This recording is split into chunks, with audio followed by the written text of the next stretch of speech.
大家好，我是乔乔妈。这期视频我们做糖醋排骨。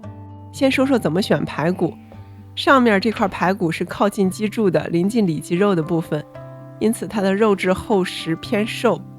截面看骨头比较粗，有明显的弧度，骨头长度短。下面这块比较平整，骨头长度要比上面的长。侧面看，骨头粗细更一致。因为靠近腹部会分布有一些脂肪，还会有一些白色脆骨，肥瘦合适，用来做糖醋排骨更好吃。如果不想剁排骨，就直接买下面这种横切好的，它就是这种肋排这样切下来的，所以你在家切小块的时候就很容易了。从两块骨头之间下刀切小块。大家看到刚才提到的白色脆骨了吗？来洗排骨，加水浸泡，抓洗一下去血水。来焯水，锅里加水，冷水开始煮，大火煮开后把锅做偏，浮沫就都赶到一边了，这样你一勺就把所有的血沫都撇干净了。或者微微斜一下锅，从这一侧倒掉，这样排骨不沾血沫，干干净净。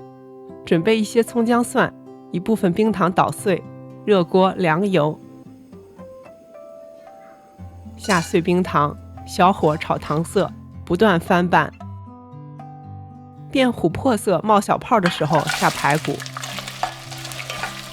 裹上糖色，按姜片、蒜瓣和葱段的顺序炒香。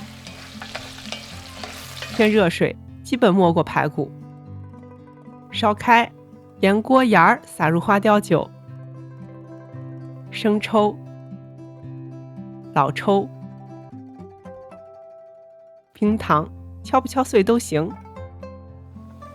香醋，一点点盐调味儿，白胡椒粉，加盖儿，中小火40分钟。收汁之前把葱姜蒜夹出来，这样就不糊锅，也不会有苦味儿。锅底要留一点糖醋汁儿，装盘，浇汁儿，撒熟白芝麻。